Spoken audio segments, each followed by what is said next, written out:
Assalamualaikum po. Magandang araw mga sisi. Ito pala, yan.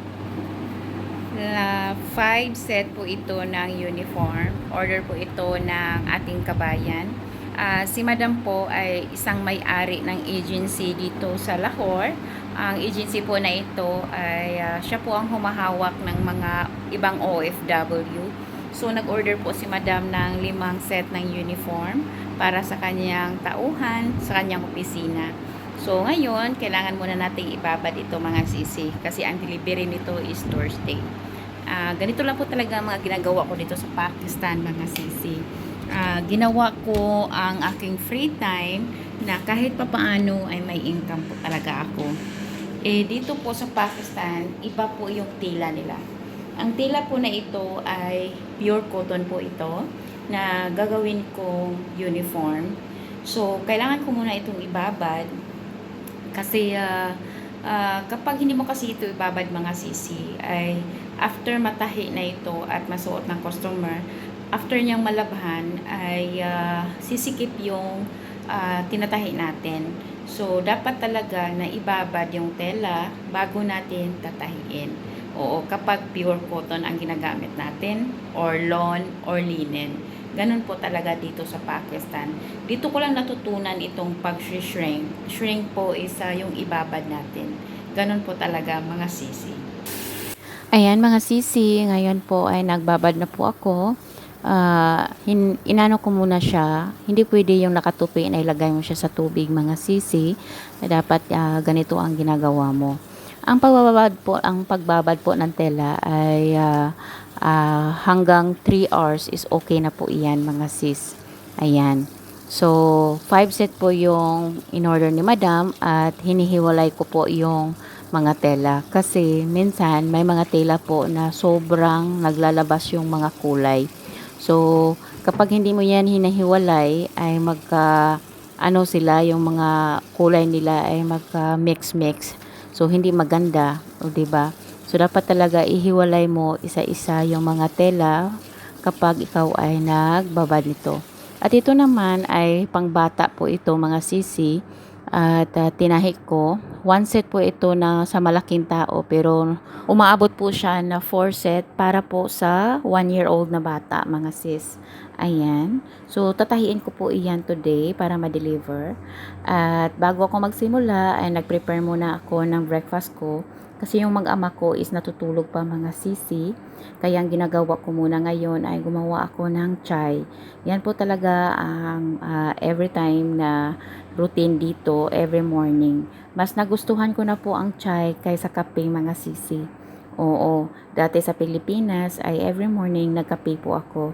Dito po ay tea po ang ginagawa ko.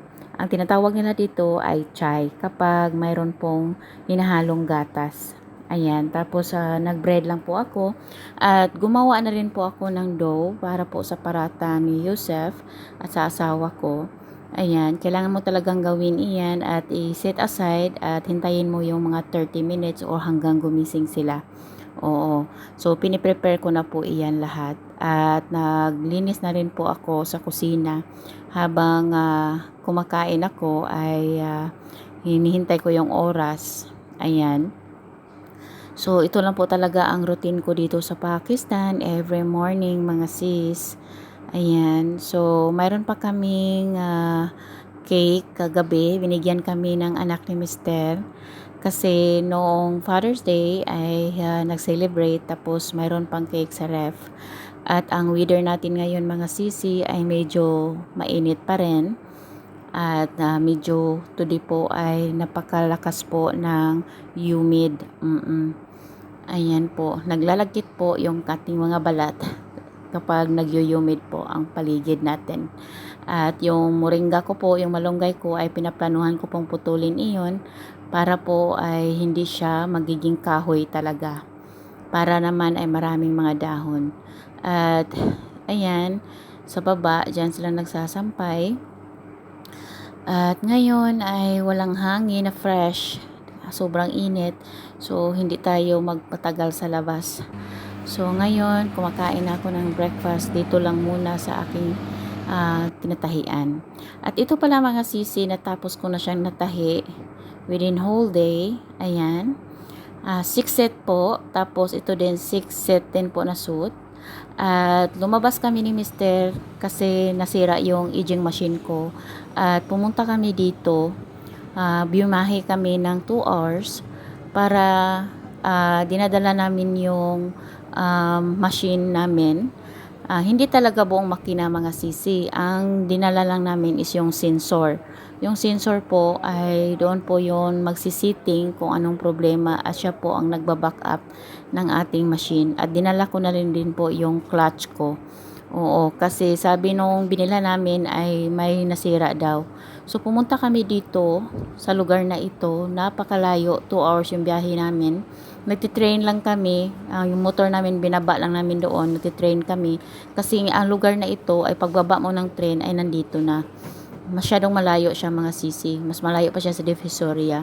So, ito si kuya ay napaka-expert. 70 plus na po siya sa negosyong ito. Siya po ay machine technician sa mga kung anong problema ng makina mo. So, ito, nililibot ko muna. Ang dami pong mga makina dito na inaayos. Ayan. So, naghihintay muna ako dito sa gilid. Maliit na problema lang pala. Mayroon palang wire na naputol sa likod ng aming makina. At ito, madali lang pong naayos ni kuya. Hindi kasi pwede na yung aging machine ay masisira mga sisi kasi hindi ko pwedeng i-deliver ang mga tinatahi ko na hindi po siya na overlock sa ilalim. Kasi yun po talaga ang nagpa-secure sa ating mga damit, ang overlock or aging sa loob ng ating damit mga sisi. Kaya dinala namin dito. Ayan, nagabihan kami ni Mister mga sisi. So dito, dumating naman kami dito sa aming community at bumili muna si Mister ng gamot dito sa pharmacy at naghintay ako sa labas. At dito lang ako umuupo. Bumili na rin kami ng mangga mga sisi doon sa city. Oo, mura na ang mga mangga dito mga sisi, 200 plus rupees na or 50 plus peso sa kilo natin dito sa Pilipinas. At ito, nauwi na kami at tinatry ko, alhamdulillah ay okay na aking makina. Ayan, maraming salamat.